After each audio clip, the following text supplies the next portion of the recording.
Será que o GEM B11 é a melhor forma de você investir em empresas de alta inovação, tecnologia, dolarizadas, mas através de BDRs?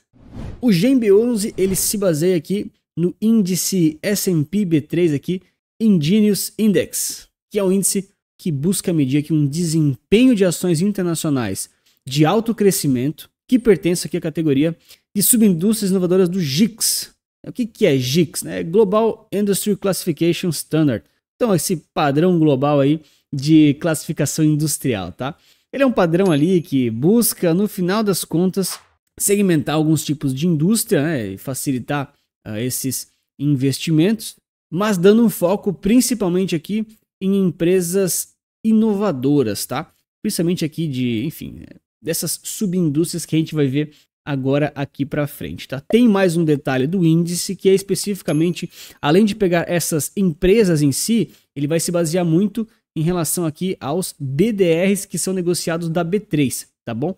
E isso é bem importante aqui para esse vídeo, porque não basta a gente analisar o índice, também tem que analisar o que você vai estar comprando quando compra um ETF desse tipo, ou quando compra um BDR ou um ativo específico, né? Isso é importante por algumas questõezinhas. Além disso, claro, tem a sua cotação principal nos Estados Unidos, então isso aqui é um investimento aí super atrelado ao dólar, que é uma coisa muito interessante aí para nós brasileiros, né? Pensando sempre em longo prazo. Lembrando, claro, que esse vídeo não é uma recomendação de investimentos. Mas e aí, você investe em GEM B11 ou tem ETFs ou BDRs diretamente na sua carteira? Então como é que o GEM B11 funciona? Um pouquinho aqui da metodologia do índice, né? Que é quem sempre rege ali o ETF, que acho que é a coisa mais importante é analisar um ETF. Primeiro é o índice, depois os resultados e assim por diante. Então beleza, colocar eles nessa categoria aqui de subindústrias do GICS, ok? Tem que ser ações negociadas na Bolsa de Valores de Nova York, a NYSE ou Nasdaq, beleza? E também tem que ter aqui essa cotação na B3 como BDRs, tá bom? Vai ter que ter a pontuação de crescimento ali, igual ao superior a 0,6 por um índice que mede isso, e a capitalização de mercado ajustada aí pelo Free Float, 50 bi de dólares. Então, colocam uma série aqui de parâmetros, tá? Basicamente é isso aqui que forma um índice. Então, um índice, isso até é legal falar, tá, pessoal? Quando a gente fala assim, o índice Bovespa é ruim. O índice S&P é bom, mas tem detalhes. Eu gosto de índice que colocam pesos iguais, por exemplo. Quando a provedora do índice forma um índice, são esses critérios que ela decidiu por criar, tá? Então, quando a gente está comprando um índice, a gente está comprando a ideia de que esses critérios que alguém decidiu, uma empresa decidiu, eles são bons e são interessantes para sua carteira. Tá? Isso vale para qualquer ETF, para qualquer índice, não é só para o GEM B11. Isso, inclusive, é uma das coisas que me interessa tanto nos índices, né? Porque eu não preciso avaliar necessariamente o gestor que está comprando aquele pacote de ações, o timing macro que ele conseguiu fazer ou não. Eu estou simplesmente avaliando uma série de fatores aqui. Fatores não é a palavra ideal, tá? Mas uma série de classificações, né? Uma série de variáveis. E se eu gosto delas, então fechou. Esse índice pode ser interessante. E assim por diante. E aí eles terminam falando que as 15 primeiras ações são selecionadas aí para fazer parte desse índice. E aí o critério de ponderação vai ser aqui ajustado pelo risco, no máximo 20% de cada ação no índice, tá? Então aqui tem um funilzinho, né? Um pouquinho mais visual aqui pra gente entender. Então, empresas inovadoras aqui do GICS tem um monte, vai afunilando um pouquinho, pontuação igual a 0,6, vai afunilando mais um pouquinho, ajustado aqui aquela capitalização de mercado, ajustou de verdade agora bastante, e aí vai selecionar aqui diversas empresas e as top 15 serão essas empresas inovadoras internacionais de alto desempenho, tá? Que basicamente são as empresas que vão entrar no ETF, já vamos ver quais são elas, tá? Aqui só para analisar um pouquinho do site da S&P, que é quem provém esse índice, né? Tem aqui as informações deles diversas, metodologia, e aqui a gente já encontra um PDF com um pouquinho mais de informação atualizada, tá? Só para a gente não passar batido por isso aqui, que é bem importante. Eles colocam aqui alguns dados históricos de rentabilidade. Aqui vai aquele cuidado de sempre, né? A rentabilidade passada, ela não é rentabilidade futura. Mas o que a gente percebe que eles estão comparando aqui o S&P em Brazilian Real, que é o nosso IVVB11 basicamente, e aqui o S&P B3 Ingenious Index, tá? Então eles comparam aqui justamente o S&P, o IVVB11 com o GEM-B11 histórico, tá? Basicamente é isso que eles fizeram, que eu acho que é a comparação principal que a maioria das pessoas vai fazer e que é uma das principais que tem que ser feitas. Eu vou trazer mais uma comparação com um ativo muito parecido até o final desse vídeo. Então o que a gente percebe de forma bem óbvia, né? Mas para chamar a nossa atenção. Então, basicamente, o S&P 500, eu vou chamar de S&P, você sabe que é o S&P 500, tá? E eu vou chamar aqui de Ingenious Index, eu vou chamar de GEM-B11, para não confundir aí o pessoal, tá? Então, o S&P realizado, né, em reais, perdão, ele tá aqui embaixo, ele rendeu menos do que o GEM-B11, tá? Ok, essa é a primeira leitura, todo mundo já entende isso, mas a gente percebe nitidamente que eles são muito correlacionados, tá? Não precisa nem pegar muito indicador para entender. Notem que quando o S&P teve uma alta, o GEM-B11 também teve. Quando o S&P 500 aqui, né, teve uma queda, o GEM-B11 também teve. Então, o que a gente está percebendo é que são índices muito correlacionados, porém, o GEM-B11 tem um beta maior, tá? Ele deve ter vários componentes maiores, mas o beta que eu quero dizer, ele está oscilando mais do que o S&P 500. Então, por exemplo, depois que o S&P 500 se valorizou, olha só, o GEM-B11 também se valorizou bastante, tá? E a gente percebe que eles têm aqui uma correlação muito direta, porque toda vez, né, que o S&P estava tendo esses períodos de alta, o GEM-B11 também. Tá? E mesma coisa aqui no final. Obviamente, não é uma correlação ultra perfeita, tá? Por quê? O S&P 500 rompeu o topo histórico aqui. Já o GEM-B11, nesse exato ponto, né, olha só, pegando exatamente aquele momento, ele já estava iniciando uma pequena correção, tá? Então, não é uma correlação perfeita, mas quando a gente analisa aqui já médio e longo prazo, né, meses e anos investidos, a gente sabe que tem muita relação um com o outro e a gente já vai entender por quê, né? No caso é por causa das empresas que estão ali dentro, tá? Já vai ficar a primeira dica aí, porque, enfim, tem uma sobreposição bem grande e, na realidade, esse aqui é um ETF um pouquinho mais nichado, né? Só com 5 empresas. Então, ele tende a ser muito mais volátil na maioria das vezes. Tem aqui os resultados, beleza. E aqui, essa parte aqui é bem importante. Então, a distribuição por setor, isso aqui tá bem atualizado no site da S&P, tá? Eu gostei disso, é bem atualizado mesmo, tá? Mas isso aqui só pra gente ter uma leitura um pouquinho mais geral de como é que estão as empresas aqui dentro, né? De que setores que elas são. Pô, a gente tem aqui, ó, Information Technology, que são basicamente TI, né? Tecnologia, 54%. Cara, é muita coisa, tá? É muita coisa. Porque, na maioria dos casos, as empresas que caem naqueles filtros que a gente viu, né, nas páginas anteriores, são aquelas de sempre, tá? São as maiores ali, a gente já vai entender. Depois vem aqui o serviço de comunicação, que também entra um pouquinho já até um pouquinho de tecnologia, se duvidar. Financials e Consumer Discretionary. Então, é um índice que ele pega ali bastante indústria e inovação, mas ele não é tão diversificado assim, tá? Até porque essa é a proposta dele, é ser um índice um pouco mais nichado, né? Tem ali uma segmentação setorial, tá bom? E isso não é bom nem ruim, isso é apenas o que ele está se propondo, tá? Ó, eu não sei se você gosta de BDRs ou ações internacionais, mas se você gosta desse vídeo, deixa o like e se inscreve aqui no canal. E aqui chegamos então nas empresas que estão compondo aqui o índice, tá? Pelo menos aqui atualizado pelo BTG. Então vamos olhar basicamente aqui o que está compondo aqui o índice, né? A gente tem a lista das ações, também tem o nome do ativo, né? Vamos lá, tem o ticker, né? O ativo, a quantidade não importa muito, o preço de abertura também não importa muito e o peso em relação aqui à cesta aqui, né? Enfim, a composição, né? Aqui a gente não tem o ordenamento dessa tabela, não existe critério lógico nenhum, tá? Então simplesmente eles jogaram todos os dados aqui sem inteligência nenhuma. Batendo o olho assim, as principais empresas que a gente tem, tá, pegando aqui pelo peso percentual que está desordenado, mas a principal aqui é a Nvidia, tá, com 18% de participação do ETF aqui, tá? Então, super relevante, já fica aqui o primeiro alerta, assim como o Chip 11, por exemplo, também tinha bastante Nvidia, não lembro exatamente quanto tinha lá, mas era bastante. Então, ela vai mandar muito no comportamento desse ETF, desse índice como um todo, beleza? De novo, não é que é ruim nem bom, é o que é. Tá? Isso aqui é fato, não tem muita opinião nossa, não. Depois vem a Netflix com 16%, e aí meio que reduz muito drasticamente, tá? Aí vem uma sequência grande, bem empatado, assim, bem pouca diferença. Vem Mastercard e aí Amazon. Tá? Então, isso aqui podia ser tão mais fácil de analisar, né? Eles fazem ficar difícil. Eu acho que é do interesse deles isso aqui. Mas beleza. Qual que é o ponto aqui que a gente tem que se atentar? Primeiro ponto. Todas essas compras desses ativos aqui que o ETF faz são BDRs, tá? Então, ele está comprando os BDRs final 34 direto da B3, tá? Então, o que acontece? Ah, Anthony, as empresas são boas? Cara, óbvio que as empresas são boas.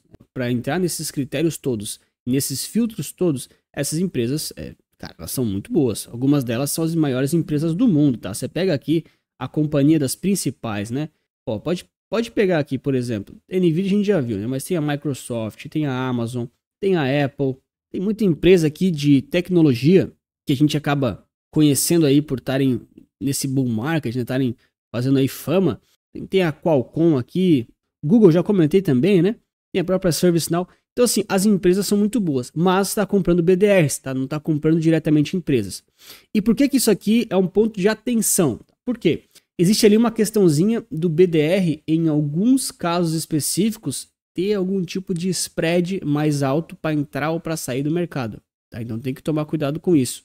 Já vamos ver isso mais na prática. Se a gente quiser fazer uma análise aqui em relação ao ativo, né, do ETF em si, essas informações aqui são bem importantes, tá? Então, taxa de administração 0,25% ao ano, uma taxa muito interessante na minha opinião, tá? Para ter uma exposição assim nichada, assim, bem pontual. Ok, tranquilo. Imposto de renda aqui vai ser os 15% padrão ali para pessoa física, né? Padrão dos ETFs aqui do Brasil. Esse ETF também não distribui dividendos, tá bom?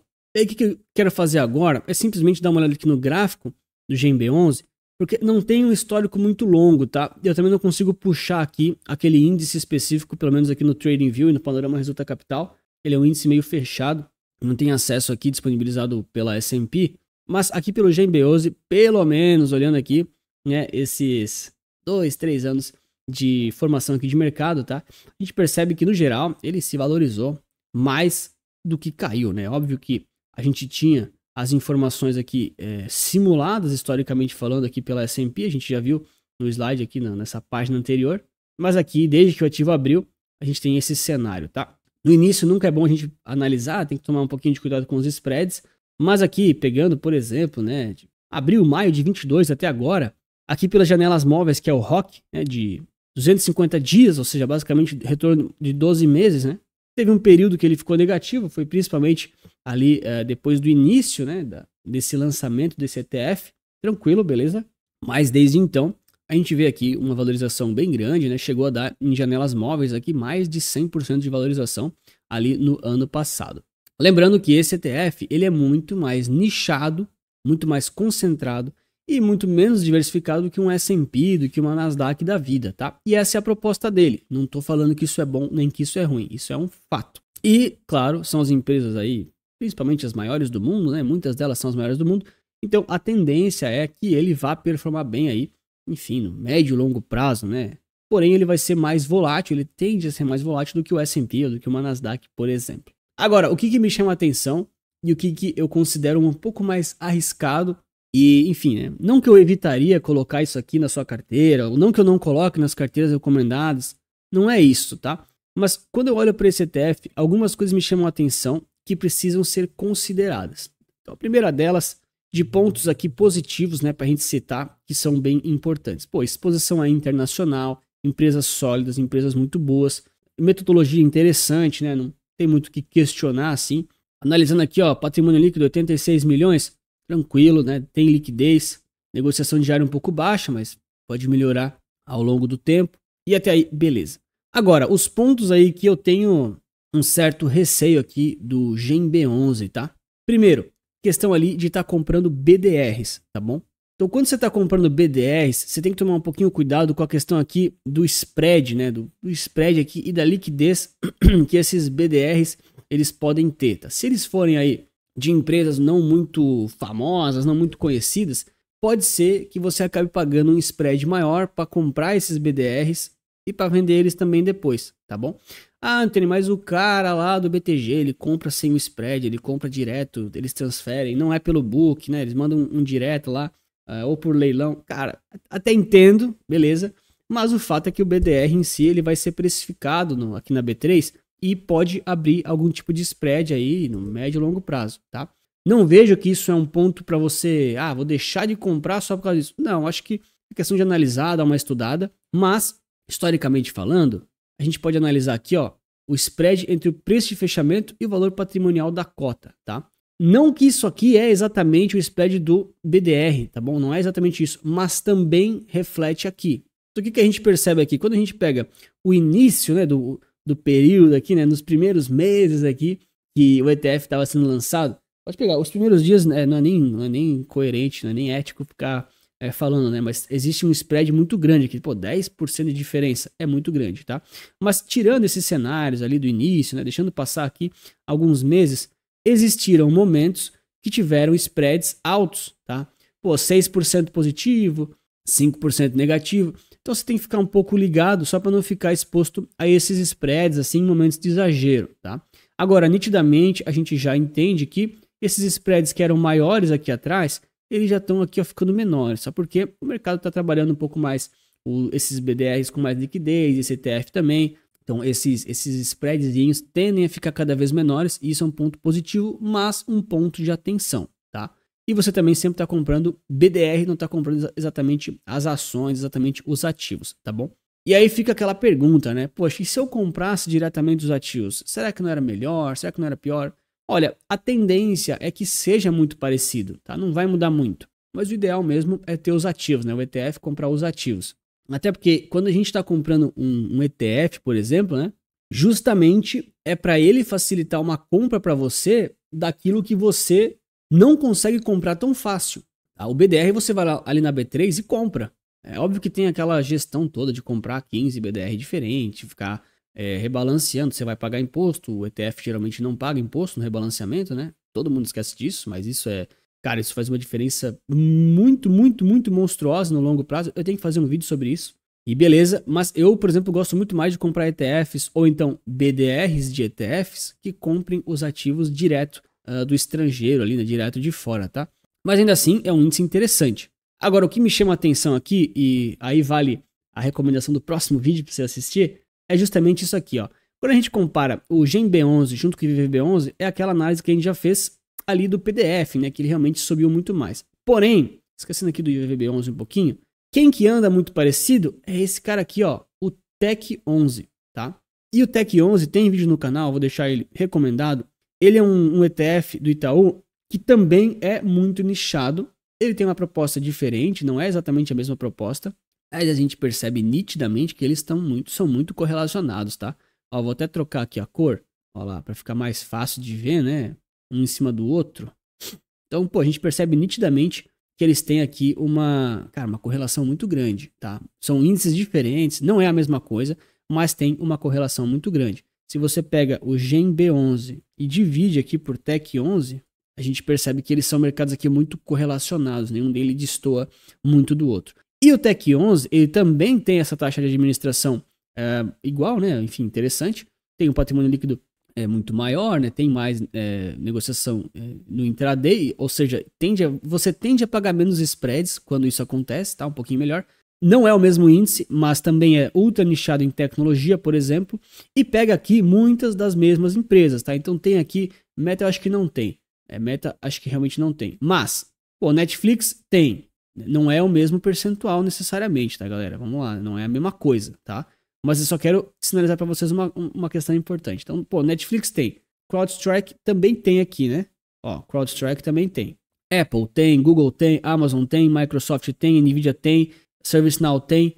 A única que eu acho que não tem, a VGGo, talvez uma ou outra não tenha e uma outra difere um pouquinho, óbvio, justamente porque são índices diferentes, são propostas totalmente diferentes. Mas eles têm uma correlação muito grande, tá? Muito, muito grande mesmo. De novo, GEM-B11, você joga aqui, por exemplo, o TEC11, tá? Então, óbvio que não é a mesma coisa, são, enfim, índices ETFs diferentes, mas você tem que ter a expectativa de que eles vão andar muito parecido, tá bom? Agora, se você me perguntar, Anthony, você teria GEM-B11 ou TEC11 na carteira? Qual deles? Olha, qual deles especificamente é ruim de falar porque vai parecer que é recomendação de investimento, tá? Mas ambos ativos são muito interessantes. Porém, os pontos que mais me chamam aqui a atenção em termos aqui de cuidados a serem tomados é o seguinte: os índices são muito bons, ambos ETFs são muito interessantes, mas eles são muito mais nichados, tá bom? São ETFs que têm muito menos ativos, são propostas disso, tá? Não tô dizendo que é ruim nem que é bom, simplesmente é como é, tá? E aí, se você compra esse tipo de ativo, você tem que estar ciente que ele tende a oscilar muito mais do que o índice S&P, o IVVB11, Nasdaq, dentre outros, tá bom? Outro ponto importante que tem que tomar bastante cuidado, tá? Esses ETFs, eles têm empresas que provavelmente, cara, quase certeza todas elas estão dentro do S&P 500 ou da Nasdaq, tá? Então, se você já tem S&P, ou já tem Nasdaq, ou já tem os dois, cara, você vai ter uma sobreposição muito grande, né? Começa a ter muita sobreposição. Um pouquinho de sobreposição eu até gosto, tá? Vou ser bem sério, eu até gosto. De forma assim estratégica, né? Às vezes um pouco mais satélite, né? Não para sempre, beleza. Agora, se você começa a ter 3, 4, 5 ETF que tem a mesma coisa, você fica ultra sobreposto, você tá, na realidade, tendo ali um overweight que não te garante mais diversificação e também não necessariamente vai garantir mais retorno, né? Então tem que tomar um certo cuidado assim com isso, porque você vai ter sobreposição de empresas, de setores, talvez demais na sua carteira. Isso pode gerar muita volatilidade. Se for para cima, você vai achar um gênio, mas se for para baixo, pode ser que incomode ou que machuque a carteira, tá? Então tem que tomar cuidado com isso. E por último, tem aqui ainda a questão dos BDRs, tá? Porque os BDRs, eles podem aí ter uma crise de liquidez, o market maker pode não dar tanta conta, tem que analisar caso a caso, isso é um pouco burocrático, beleza? Ainda assim, acho que o ETF GMB11 é muito interessante, não vejo ele aqui como problemático, não diria que não compraria de jeito nenhum, mas assim como o Tech 11, que eu vou deixar o vídeo recomendado aqui no final, eu tomaria só um pouco cuidado com a concentração, sabe? Se é uma exposição muito pontual, muito direta, né, muito direcionada, não vejo problema. É estratégia daí, é satélite, cara, vai do seu método para formar a sua carteira e assim por diante. Mas eu jamais teria uma exposição maior em GMB11 ou Tech 11 do que no S&P ou do que na Nasdaq, tá? Porque daí você está concentrando muito risco, está colocando muita coisa em poucas empresas, né? Aqui são 15 empresas no GMB11, aqui, se não me engano, são 10, se eu não me engano. Enfim, são bem menos empresas, tá? E aí você não está diversificando tanto. Então, esses são os riscos a serem cuidados. Tem alguns cuidados para você tomar, mas de qualquer forma, são ótimos ativos. Tá aqui então o vídeo recomendado sobre o Tech 11 para você analisar no detalhe a minha análise sobre ele. E obrigado pela sua inscrição e seu like. Lembre-se que investir certo resulta capital.